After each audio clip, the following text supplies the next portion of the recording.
রমাজানে এই কয়েকটা কাজ বেশি বেশি করার চেষ্টা করেন। এক নাম্বার, প্রথম কাজ, 5 ওয়াক্ত সালাত জামাতে পড়ার চেষ্টা করেন। পারা যাবে ইনশাআল্লাহ? খুব কঠিন কিছু বললাম ভাই?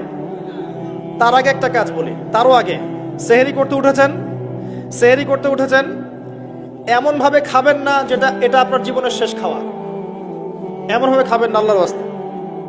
এই জায়গায় আপনি খাওয়া নিয়ন্ত্রণ করতে না পারলে প্রবৃত্তিকে নিয়ন্ত্রণ করতে পারবেন না।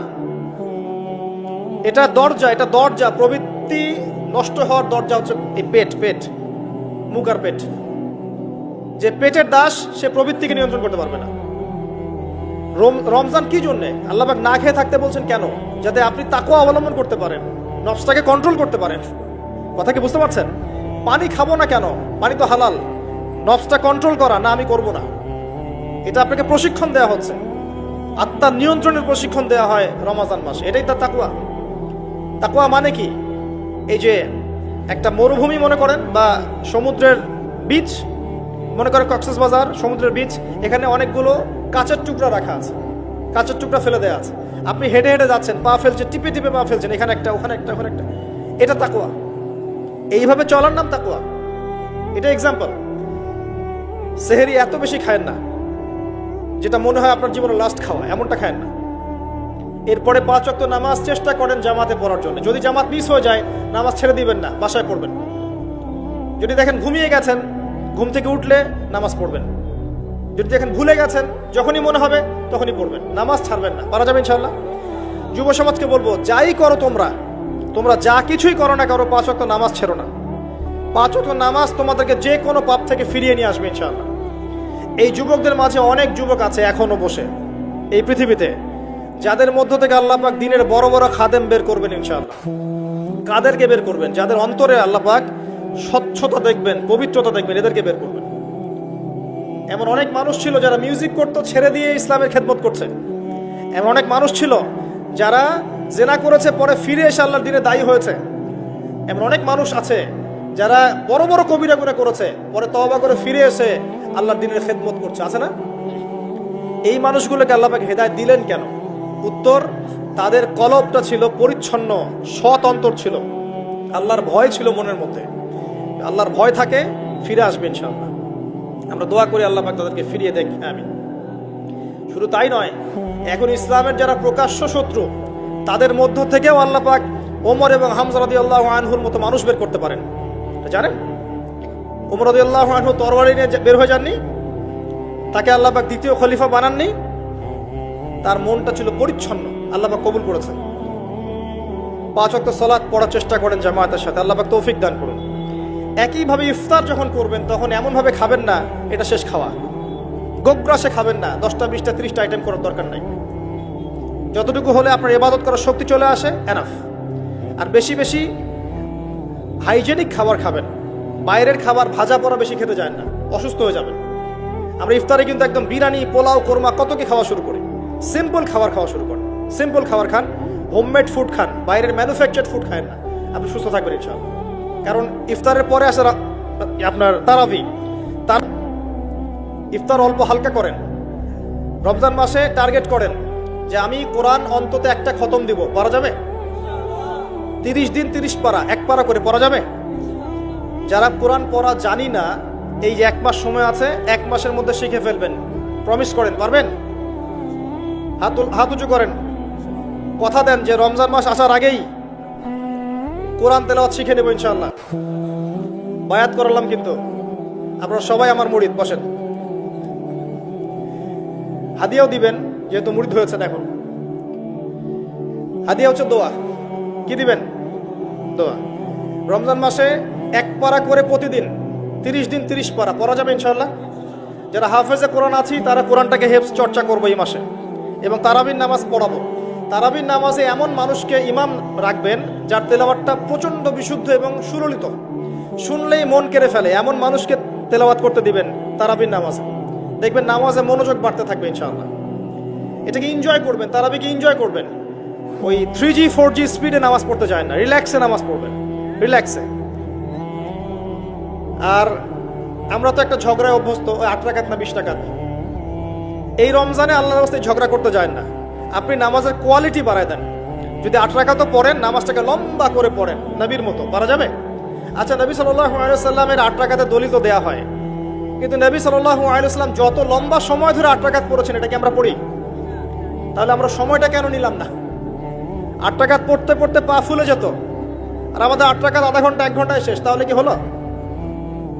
তো এই যে বিষয়গুলো, এগুলোতে যায় না, ইখতিলাফগুলো তো যায় না। আপনি নামাজের কোয়ালিটি বাড়িয়ে দেন, সুন্দর করে নামাজ পড়েন, পারা যাবে ইনশাআল্লাহ। আল্লাহ পাক তৌফিক দান করুন। যদি পসিবল হয় রমজানে উমরা করতে পারেন, এতে আপনি আরো সুন্দর করে ইবাদত করার একটা পরিবেশ পাবেন। সবার পক্ষে হয়তো পসিবল হবে না, যাদের পক্ষে হবে আপনারা করার চেষ্টা করতে পারেন। আল্লাহ তৌফিক দান করুন। রমজান একটা কাজ করবেন, বেশি থেকে বেশি মানুষকে ইফতার খাওয়াবেন, পারা যাবে? প্রত্যেক দিন ইফতার মাহফিল করবেন, মসজিদে ইফতার দিবেন এবং রোজাদারদেরকে ইফতার করাবেন। সওয়াব হচ্ছে প্রত্যেকের নেকি আপনি পেয়ে যাবেন ইনশাআল্লাহ। মনে করেন আপনি 10 জন রোজাদারকে ইফতার করিয়েছেন, এই 10 জনের রোজার নেকি আপনি একা পেয়েছেন। এই 10 জনের রোজার নেকি আপনি একা পেয়েছেন, ফ্রি, আপনার নেকি তো আছেই। অতএব যারা সামাজিক সংগঠন আছে বা সমাজের দায়িত্বশীল আছে, তারা যদি এগিয়ে আসে, প্রত্যেক দিন বহু মানুষকে ইফতার করানো সম্ভব না? আবার দেখবেন ঈদের রাতে, যেটাকে আমরা চাঁদ রাত বলি না কি বলি, আপনারা কি বলেন? ওই আর কি, তো চাঁদ রাত, ওই রাতে দেখবেন অনেক অসহায় দরিদ্র মিসকিন থাকে, যাদের সেমাই খাবার টাকা নাই, আছে না? ওই রাতে আপনার সাদাকাতুল ফিতরগুলো দিয়ে দিবেন, সুন্দর করে বন্টন করবেন, ওই দরিদ্র মানুষের কাছে পৌঁছে দেবেন বাড়িতে বাড়িতে, পারা যাবে ইনশাআল্লাহ। এগুলোতে আপনি এনজয় করবেন রমজানকে। আত্মকেন্দ্রিক ভাবে থাকলে এনজয় করতে পারবেন না। আরেকটা কথা আছে, রমজান মাসে জাকাত দিয়ে দিবেন, যার যার জাকাত যেটা আছে। জাকাত দিবেন না, জাহান্নাম অবধারিত। যে সালাত পরে জাকাত দেয় না কাফের, সালাত পরে কিন্তু জাকাত দেয় না, এটা কুফরি। আবু বকর সিদ্দিক রাদিয়াল্লাহু তাআলা আনহু যাকাত অস্বীকারীদের এগেইনস্টে যুদ্ধ করেছিলেন। যাকাতটা কিন্তু নফল কিছু নয়, ফরজ। নিসাব পরিমাণ সম্পদ হয়েছে, যাকাত দিতেই হবে। আর আমি অনেকদিন বলেছি, ইসলামিক ইকোনমিক্সের বেইজই হচ্ছে যাকাত। ইসলামিক ইকোনমিক্সের ভিত্তি হচ্ছে যাকাত এবং ব্যবসা। ধনীর সম্পদে গরিবের হক। বাংলাদেশে এমনও মানুষ আছে যার একজনের যাকাত দিয়ে 100 পরিবার চলা সম্ভব। এমনও মানুষ আছে, যদি সমস্ত যাকাতগুলোকে সুন্দরভাবে কালেক্ট করা যেত এবং উপরের লেভেল থেকে ডিস্ট্রিবিউট করা যেত, দেখবেন বড় বড় মেগা প্রজেক্ট করতে পারতাম আমরা। কে বোঝাবে কাকে? কে বোঝাবে কাকে? কথা বললেই তো সমস্যা। যাকাত গরিবের হক। ধনীদের সম্পদ থেকে যাকাত নিয়ে আপনি একটা পাহাড় করতে পারতেন সম্পদের। এগুলোকে সুন্দর করে ডিস্ট্রিবিউট করতে পারলে, যেখানে কোনো দুর্নীতি নাই, দেখেন বড় বড় মেগা প্রজেক্ট হচ্ছে। আমরা তো ব্যক্তিগতভাবেই যাকাত দেই না, অনেকেই দেই না, নামাজ পড়ি যাকাত দেই না। নিসাব কি তাই বুঝি না। যাকাত কিন্তু ফসলেরও আছে, ফসলের ওষুধ আছে না, চাষিরা ওষুধ দেয় না। রমজান মাসে সাদাকাতুল ফিতর আছে, এটাও দেয় না অনেকে। এগুলো ঠিক না। যাকাত বাধ্যতামূলক। যাকাত দিলে সমাজে একটা সাম্য তৈরি হবে, গরিব না খেয়ে মরবে না। যাকাত কেন্দ্রিক ইকোনমিক্স ছিল বলেই সাহাবায়ে কেরাম রাদিয়াল্লাহু আনহুমের যুগে একজন মানুষ খুঁজে পাওয়া যেত না যাকে সাহায্য করা লাগবে, সবাই স্বাবলম্বী হয়ে যেত, আলহামদুলিল্লাহ। অতএব রমজান মাসে যাকাত দিয়ে দেন আল্লাহর ওয়াস্তে, অন্যথায় কি হবে এটা বলে দিই। সূরা তওবায় আল্লাহ পাক বলেছেন, এই সম্পদগুলোকে আল্লাহ পাক একত্রিত করবেন, করে আগুনে জাল দিবেন, জাল দিয়ে সোনা রূপা বানাবেন, গলিত গলিত উত্তপ্ত সোনা রূপা বানিয়ে আল্লাহ পাক পিঠে, গালে, কপালে লেপটে দিবেন যারা যাকাত দেয় নাই তাদের জন্য। আমরা আশা করি এই শাস্তি পেতে চাই না, পেতে চাই? আল্লাহ পাক বোঝার তৌফিক দান করুন। রমজানে আর কিছু কাজ করুন, বেশি বেশি আল্লাহর জিকির করেন, দোয়া করেন বেশি থেকে বেশি। হিসনুল মুসলিম বইটা কিনেন, এখানে অনেক দোয়া দেয়া আছে, এগুলো মুখস্থ করেন, আল্লাহর কাছে দোয়া করেন, দেখবেন ইনশাআল্লাহ তাআলা আপনার দোয়া কবুল হয়ে গেছে। আর রমজানে বেশি বেশি বাজারে যাবেন না। মাসের বাজার প্রয়োজনে এখনই করে রাখেন, রমজানে বাসা থেকে বের হওয়ার দরকার নেই। বেশি বেশি বাজারে গেলে বাজারের দোয়াটা করে চলে আসবেন। নিত্য প্রয়োজনীয় কিছু সবজি টবজি কিনতে হয়, এগুলো কিনবেন, এটা হয়তো কিনতে হয়, কিন্তু মেইন বাজারগুলো কিনে রাখেন আগে থেকেই। আর এই সব এক শ্রেণীর মানুষ যারা আছে রমজানে নিত্য প্রয়োজনীয় দ্রব্যের দাম বাড়িয়ে দেয়, এদের উপর লানত অভিশাপ আল্লাহর। যারা ইচ্ছাকৃতভাবে মার্কেটে পণ্যের দাম বাড়িয়ে দেয় রমজান মাসে এবং রাষ্ট্রকে বিব্রত করে, জনগণকে বিব্রত করে, এদের উপর আল্লাহর অভিশাপ বর্ষিত হবে ইনশাআল্লাহ। এই কালোবাজারি যারা জোট চুরি করে, সিন্ডিকেট তৈরি করে, এই মানুষগুলোর উপর নবীর অভিশাপ থাকবে, আল্লাহর অভিশাপ থাকবে, দেখে নিয়ে। এই সময় মানুষকে আরো বেশি বেশি খাওয়াবেন, দাম আরো কমিয়ে দিবেন। উল্টা এই সময় দাম বাড়িয়ে মানুষকে ভোগান্তির মধ্যে ফেলানো হয়। আর মানুষ সামান্য তেলের জন্য, চিনির জন্য, বুটের জন্য দৌড়াচ্ছে ট্রাকের পিছনে। সরকারের পক্ষে সব কাজ একা করা সম্ভব?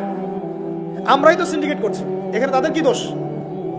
অতএব ব্যবসায়ীদেরকে সতর্ক করব, ব্যবসা এই মাসে করতে যায় না, পরকালের ব্যবসা করেন, ইহকালের ব্যবসা করতে যায় না।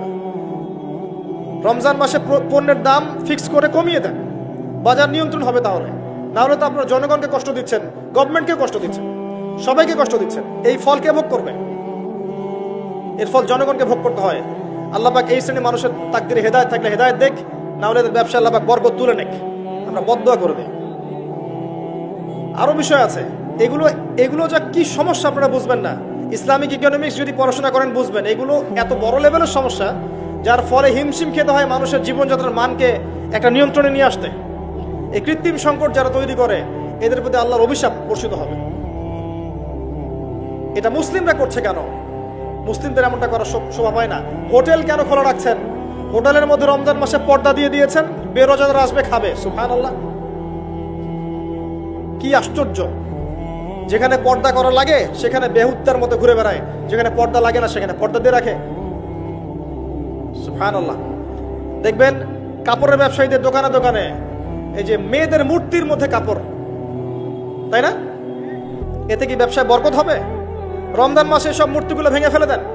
ওই মূর্তির এভাবে যদি কাপড় পরিয়ে এরকম দল না রাখা হয়, আপনার ব্যবসায় বরকত হবে না, পণ্য বিক্রি হবে না। উসমান রাদিয়াল্লাহু আনহু ব্যবসা করেন নাই? আব্দুর রহমান বিন আউফ ব্যবসা করেন নাই? শোরুমগুলোতে যাবেন শহরের, দেখবেন মেয়েদের নগ্ন মূর্তি দিয়ে ভর্তি, কাপড় পরিয়ে রেখে দিয়েছে। এতে মেয়েদের সম্মান পাচ্ছে নাকি দেখাচ্ছেন কার বডির সাইজ কেমন? কি চাচ্ছেন এটা দিয়ে? এগুলো সব বের করে ফেলবেন দোকান থেকে। রমজান মাসে এগুলো রাখবেন না। রমজান মাসে যেন কারো গাড়িতে এবং বাড়িতে কোনো জায়গায় গান না বাজে, অশ্লীল কোনো গান যেন না বাজে। কোরআন তেলাওয়াত বাজবে, প্রয়োজনে অ্যারাবিক নাশিদ বাজবে, ইসলামিক নাশিদ বাজবে। এমন কিছু প্লে হবে যেখানে হারাম কিছু নাই, শিরক নাই, বেদাত নাই এবং মিউজিক্যাল ইনস্ট্রুমেন্ট নাই। রমজানে কোরআন তেলাওয়াত বাড়িয়ে দেন, তেলাওয়াত শোনেন। এই কাজগুলো করা খুব জরুরি। একটা কাজের নাম রমজান নয়, রোজা রাখলাম ব্যাস শেষ। আরেকটা কথা বলে শেষ করছি, শুধুমাত্র খাবার ছেড়ে দেয়া আর পানাহার ছেড়ে দেওয়ার নামই রমজানের রোজা নয়। যতক্ষণ পর্যন্ত আমরা রোজা রেখে আল্লাহর হারামকে ছাড়তে না পারছি, রোজা কবুল হবে না। কথা বোঝার চেষ্টা করেন। রোজা রেখেছে, মিথ্যা বলছে, রোজা কবুল হবে না। রোজা রেখেছে, বাপে কম দিচ্ছে, রোজা হবে না। রোজা রেখেছে, পণ্যে ভেজাল দিল, ভালোর সাথে খারাপ মিক্স করলো, রোজা কেটে গেছে। রোজা রেখেছে, আপনার গীবত তহমত করে বেড়াচ্ছে, আড্ডা পিটাচ্ছে, গীবত করছে, রোজা ভেঙে গেছে। রোজা রেখেছে, সুদ খাচ্ছে, সুদি লেনদেন করছে, রোজা ভেঙে গেছে। রোজা রেখেছে, জেনা করছে, রোজা নাই, কেটে গেছে। রোজার মানে এই নয় যে খালি খাবার ছেড়ে দিয়েছি আর পানীয় ছেড়ে দিয়েছি, স্ত্রী সহবাস ছেড়ে দিয়েছি, তাই নয়। আল্লাহর সমস্ত নিষেধ বর্জনের নাম হচ্ছে সওম। এটা হচ্ছে সেই সওম যার প্রতিদান হচ্ছে লাআল্লাকুম তাত্তাকুন, যার ফলে তোমরা তাকওয়া অবলম্বন করতে পারো। শেষ একটা হচ্ছে কুতিবা আলাইকুমুস সিয়াম, তোমাদের উপর সিয়ামকে ফরজ করা হয়েছে। কামা কুতিবা আলাল্লাযিনা মিন ক্বাবলিকুম, যেমন করে তোমাদের পূর্ববর্তীদের উপরে ফরজ করা হয়েছিল, লাআল্লাকুম তাত্তাকুন, যাতে করে তোমরা তাকওয়া অবলম্বন করতে পারো। তাকওয়া তার নাম যে আল্লাহর নিষেধগুলো ছাড়তে পারে। এই হলো সওম। আরেকটা আয়াত আছে, শাহরু রমাদানাল্লাযী উনজিলা ফীহিল কুরআন, এই মাসে আল্লাহ পাক কোরআন নাজিল করেছেন। এটাই সেই মাস। এই মাসে আল্লাহ পাক কোরআন নাজিল করেছেন। বেশি বেশি কোরআন তেলাওয়াত করবেন, বেশি থেকে বেশি। কথা বলার দরকার নাই, বেশি মানুষের সাথে কোরআন তেলাওয়াত করেন। অ্যাপস আছে না ফোনে, কোরআন তেলাওয়াত করেন। 1 পারা 2 পারা পড়তে থাকেন। প্রত্যেক নামাজের আগে 10 পৃষ্ঠা, পরে 20 পৃষ্ঠা, পরে 10 পৃষ্ঠা পড়ার চেষ্টা করেন। পারা যাবে ইনশাআল্লাহ তাআলা। বেশি থেকে বেশি খতম দেন, আল্লাহ পাক তৌফিক দান করুন। যারা কোরআন বোঝেন এই মাসে কোরআন তাদাব্বুর করেন, গবেষণা করেন। লাস্ট ওয়ান, লাইলাতুল কদর আছে শেষ দশকে। এই শেষ দশক সম্ভব হলে ইতিকাফ করার চেষ্টা করেন। যদি ইতিকাফ করা সম্ভব না হয়, শেষ দশকে রাত্রেবেলা বাসা থেকে বাইরে বের হবেন না, মোনাজাতে থাকবেন, জায়নামাজে থাকবেন। পারা যাবে ইনশাআল্লাহ। ওই রাতগুলোর মাঝে একটা রাত আছে, এটা 27-এর রাতই হবে জরুরি না। এটা 21 হতে পারে, 23 হতে পারে, 25 হতে পারে, 27 হতে পারে, 29 হতে পারে। এই জন্য শেষ দশকের প্রতিটা রাত, স্পেশালি বিজোড় রাতগুলো জাগার চেষ্টা করেন। পরিবারবর্গকে জাগান, কোমর বেঁধে নেন, স্ত্রী সহবাস ছেড়ে দেন, যদিও রাত্রেবেলা জায়েজ ছেড়ে দেন, আসেন আল্লাহর সামনে দাঁড়ান, নিজের চাওয়া পাওয়া, কষ্টের কথা, দুঃখের কথা, গুনাহের কথা সব আল্লাহর সাথে শেয়ার করেন। ইনশাআল্লাহ দেখবেন ঈদ উল ফিতর আপনার জন্য হবে ইনশাআল্লাহ। বান্দা সেজদায় আল্লাহর যতটা কাছে থাকে অন্য কোনো সময় এত কাছে যেতে পারে না।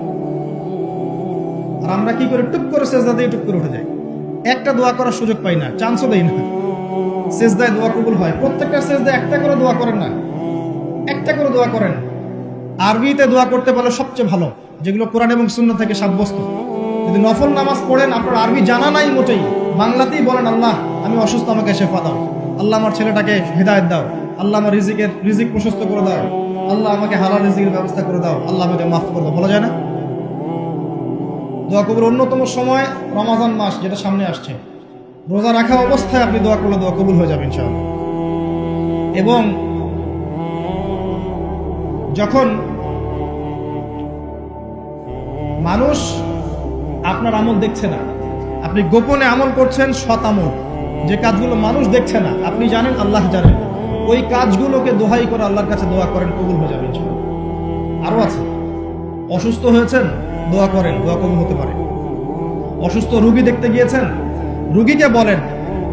রুগীকে বলেন আমার জন্য দোয়া করুন, দোয়া কবুল হবে ইনশাআল্লাহ। রুগীর দোয়া ফেরেশতাদের দোয়ার মতো, রুগীর দোয়া মালায়েকার দোয়ার মতো কবুল হয়ে যায়। দোয়া কবুল করতে হলে বেশি বেশি দরুদ পড়েন, ইনশাআল্লাহ দোয়া কবুল হয়ে যাবে। ওই সাহাবীর কথা বলছিলাম, তিনি বলছেন ইয়া রাসূলুল্লাহ আমি দোয়ায় কতটুকু দরুদ পড়ব? নবীজি বলছেন তোমার যতটুকু ইচ্ছা। সাহাবী বলছেন আমি কি 4 ভাগের 1 ভাগ করব? নবীজি বললেন তোমার যতটুকু ইচ্ছা, বাড়াতে পারলে ভালো হয়। সে বলছে আমি কি তাহলে অর্ধেক দরুদ পড়ব? নবীজি বললেন তোমার ইখতিয়ার, যদি বাড়াতে পারো খায়ের। সবশেষে সাহাবী বলছেন আমি কি পুরোটা সময় দরুদ পড়ব?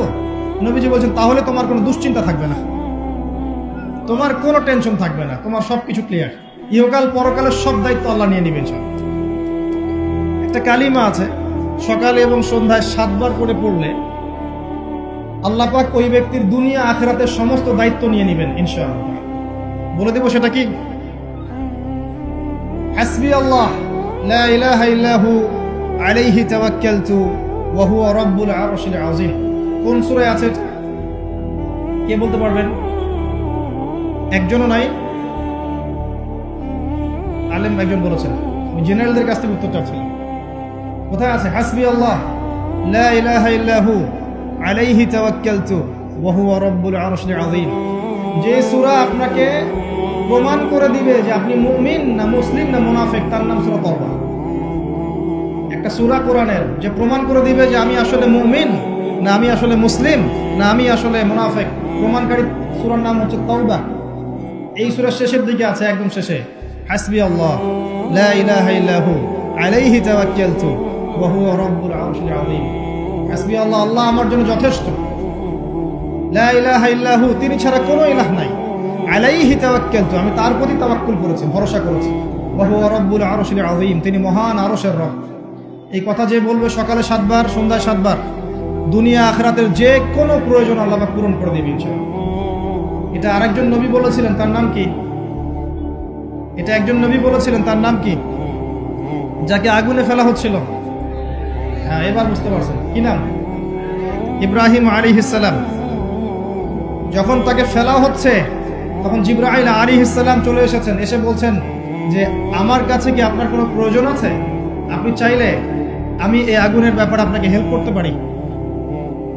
ইব্রাহিম আলাইহিস সালাম বলছেন হাসবি আল্লাহ ওয়া নি'মাল ওয়াকিল, আল্লাহ আমার জন্য যথেষ্ট আর তিনি কতই না উত্তম কর্মবিধায়ক।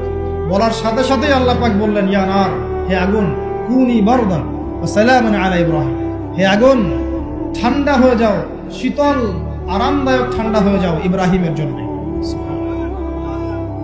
এই আমলগুলো নিয়মিত করেন, আল্লাহ পাক করার তৌফিক দান করুন, আমিন। একবার নবী সাল্লাল্লাহু আলাইহি ওয়াসাল্লাম ঘরে বসে আছেন এবং তখন ফজরের আজান দিয়েছে। তিনি বাসা থেকে বের হয়ে গেলেন, দেখলেন যে তার স্ত্রী মুসল্লায় নামাজ পড়ছে এবং নামাজ শেষ করে তিনি সুবহানাল্লাহ, আলহামদুলিল্লাহ, আল্লাহু আকবার, লা ইলাহা ইল্লাল্লাহ এগুলো পড়ছেন। হাতে খেজুরের বিচি আছে, খেজুরের বিচি, এগুলো দিয়ে পড়ছেন, গুনছেন। নবীজি চলে গেলেন নামাজে সাল্লাল্লাহু আলাইহি ওয়াসাল্লাম, গিয়ে সালাত পড়লেন, তার সকালের কাজগুলো সারলেন। সকালে ফজরের পরে তিনি দার্স দিতেন, সাহাবীদেরকে কিছু বলতেন, কেউ স্বপ্ন দেখলে সেটা শুনতেন, ব্যাখ্যা করতেন, সময় লাগতো। এরপর ইশরাকের নামাজ পড়ে বাসায় আসতেন। তিনি সকালের সমস্ত কাজ সেরে বাসায় ফিরে দেখলেন স্ত্রী রাদিয়াল্লাহু আনহা তখনও ওই অবস্থাতেই বসে আছে এবং তাসবিহ তাহলিল করছেন। আল্লাহর নবী সাল্লাল্লাহু আলাইহি ওয়াসাল্লাম অবাক হয়ে জিজ্ঞাসা করলেন, তুমি কি তখন থেকে এখানে বসে আছো? তখন থেকেই তাসবিহ তাহলিল করছো? তার স্ত্রী বললেন, হ্যাঁ ইয়া রাসূলুল্লাহ সাল্লাল্লাহু আলাইহি ওয়াসাল্লাম। তখন নবীজি বললেন, আমি তোমার এখান থেকে বের হওয়ার পরে মাত্র 5টা কালিমা 3বার পড়েছি। কয়টা কালিমা? মাত্র 5টা কালিমা আমি 3বার পড়েছি।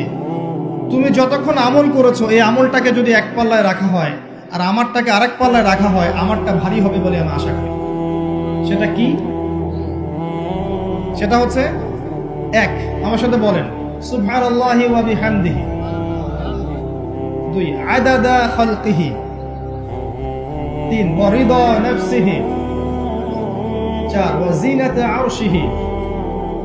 5, ওয়া মিদাদা কালিমাতিহি। এই 5টা কালিমা 3বার করে, সুবহানাল্লাহি ওয়া বিহামদিহি, আদাদা খালকিহি, ওয়া রিদা নাফসিহি, ওয়া জিনাতা আরশিহি, ওয়া মিদাদা কালিমাতিহি। পারা যায়? সকালে 3বার বললে এই দেখেন 3, 4, 5 ঘন্টার ইবাদতের নেকি পাচ্ছেন আপনি।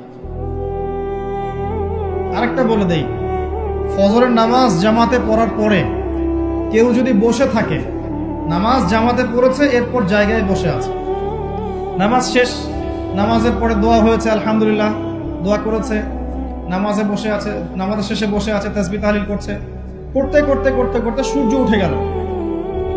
সূর্যটা উঠে যাওয়ার পরে সেই ব্যক্তি যদি 2 রাকাত নফল নামাজ পড়ে, যেটাকে আমরা ইশরাকের নামাজ বলি, এটা পড়ে যদি বাসায় ফিরে যায়, আল্লাহ রাসূল বলছেন সাল্লাল্লাহু আলাইহি ওয়াসাল্লাম, তার আমল নামায় একটা কবুল হজ, একটা কবুল উমরার নেকি দেওয়া হবে। এই আমলগুলো করতে খুব কষ্ট হবে ভাই। জুমার দিন আসবে, পরশু দিন আসবে না, অনলি একটা আমল বলছি। জুমার দিন আমি 3টা আমলকে বেশি গুরুত্ব দেই।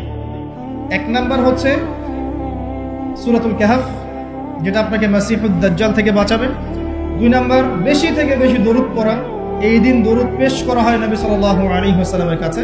আর 3 নাম্বার এটা যেটা আপনাদেরকে শেয়ার করছি, সেটা হলো আল্লাহ রাসূল সাল্লাল্লাহু আলাইহি ওয়াসাল্লাম বলেছেন, কেউ যদি জুমার দিনে সকাল সকাল গোসল করে, আর্লি মর্নিং গোসল করে ফেলে, একদম ফরজ গোসলের মতো, এবার সবচেয়ে উত্তম কাপড়টা পরে, নোংরা কাপড় না, বেস্ট কাপড়টা পরে, আতর খুশবু ব্যবহার করে, সুগন্ধি ইউজ করে, সুগন্ধি ব্যবহার করে সে সকাল সকাল পায়ে হেঁটে মসজিদে যায়, বাহনে চড়ে নয়, পায়ে হেঁটে মসজিদে গিয়ে ইমাম বয়ান খুতবা শুরু করার আগেই মসজিদে চলে গেছে, ইমামের কাছাকাছি বসে, কাউকে কষ্ট দেয় না, ইমাম খুতবা দিচ্ছে সে চুপচাপ শুনছে, কাউকে কষ্ট দেয় না। এমনকি পাশে কেউ কথা বলে তাকে এতটুকু বলে না চুপ করো, এতটুকু বলে না, চুপচাপ খুতবা শুনে নামাজ পড়ে ইমামের সাথে সালাম ফিরায়। নবী সাল্লাল্লাহু আলাইহি ওয়াসাল্লাম বলছেন, এই যে প্রতি পদক্ষেপ হেঁটে এসেছে, প্রত্যেক পদক্ষেপের বিনিময়ে 1 বছরের নফল নামাজ, 1 বছরের নফল রোজার নাকি দেয়া। এই আমলগুলো খুব সহজে আমরা করতে পারি।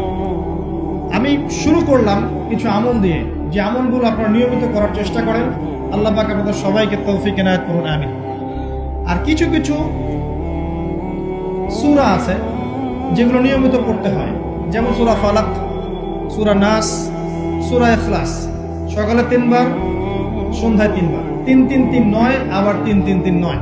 নবী সাল্লাল্লাহু আলাইহি ওয়াসাল্লাম বলছেন, দৃশ্য অদৃশ্যের যে কোনো অনিষ্ট থেকে আল্লাহ পাক আপনাকে হেফাজত করবেন ইনশাআল্লাহ। আরো আছে সূরা মুলক। এই যে রাত হয়েছে এখন, রাতের বেলা কেউ যদি ঘুমানোর আগে সূরা মুলক তেলাওয়াত করে ঘুমায়, ওই ব্যক্তির কবরের আযাব সূরা মুলক ঠেকিয়ে দিবে ইনশাআল্লাহ। সূরা মুলক আল্লাহর সাথে তর্ক করবে, ভাগবিতণ্ডা করবে এবং তার পাঠকারীর জন্য সুপারিশ করবে, আল্লাহ পাক তার কবরের শাস্তি মাফ করে দিবেন ইনশাআল্লাহ। যে ঘরের মধ্যে সূরা বাকারা তেলাওয়াত করা হয়, সেই ঘর থেকে শয়তান পালিয়ে যায়। যে ব্যক্তি সূরা বাকারা নিয়মিত তেলাওয়াত করে, তার জীবনে বরকত নেমে আসে। কি আসে? আল্লাহর রহমত আর বরকত নেমে আসে। যে সূরা বাকারা তেলাওয়াত ছেড়ে দেয়, সূরা বাকারা তেলাওয়াতটা করে না, ছেড়ে দেয়, তার জীবনে আক্ষেপ আসে, আক্ষেপ। সূরা বাকারা এবং আলী ইমরান কিয়ামতের মাঠে মেঘের মতো থাকবে, যা পাঠককে ছায়া দিবে ইনশাআল্লাহ তাআলা। এছাড়া আপনারা জানেন যে প্রত্যেকটা হরফে 10টা করে নেকি আপনারা পাবেন। আলিফ লাম মিম বললে মিনিমাম 30টা নেকি পাবেন ইনশাআল্লাহ। আয়াতুল কুরসি প্রত্যেক ফরজ নামাজের পর একবার করে যে পাঠ করবে, মৃত্যু ব্যতীত এই ব্যক্তির জান্নাতে যাওয়ার কোনো বাধা নাই। মৃত্যুবরণ করলেই জান্নাত ইনশাআল্লাহ। আরেকটা আমল বলে দেই, সূরাতুল বাকারা এর শেষের 3টা আয়াত। আমাদের নবী সাল্লাল্লাহু আলাইহি ওয়াসাল্লাম মেরাজে গিয়েছিলেন। মেরাজে নবী সাল্লাল্লাহু আলাইহি ওয়াসাল্লামকে আল্লাহ পাক 3টা হাদিয়া দিয়েছেন স্পেশাল। কয়টা? তার প্রথমটা হচ্ছে 50 ওয়াক্ত সালাত, যেটাকে আমরা এখন 5 ওয়াক্ত পড়ি, কিন্তু নেকি হবে 50 ওয়াক্তের। যে 5 ওয়াক্ত পড়ে 50 ওয়াক্তের নেকি হবে ইনশাআল্লাহ। এই উম্মতের যে কেউ যে কোনো ভালো কাজ করলেই 10 দিয়ে গুণ করা হবে ইনশাআল্লাহ। 1 টাকা দান করেছেন 10 টাকার নেকি পাবেন মিনিমাম। একটা ভালো কথা বলেছেন 10টা ভালো কথার নেকি পাবেন ইনশাআল্লাহ। একটা রোজা রেখেছেন 10টার নেকি পাবেন ইনশাআল্লাহ। এই উম্মতের জন্য খাস, একটা ভালো কাজ করলে 10 গুণ বাড়িয়ে দেওয়া হয়, কিন্তু একটা খারাপ কাজ করলে 10 গুণ বাড়ানো হবে না, একটাই থাকবে ইনশাআল্লাহ। প্রথম হাদিয়া 50 ওয়াক্ত নামাজ। দ্বিতীয় হাদিয়া হচ্ছে এই উম্মতের কেউ যদি শিরক না করে মারা যায়, listen to me very carefully, এই উম্মতের যে কোনো ব্যক্তি শিরকের পাপ না করে মারা যায়, আল্লাহ পাক তার বড় বড় গুনাহগুলোকে মাফ করে দিবেন ইনশাআল্লাহু আযজা ওয়া জাল্লা।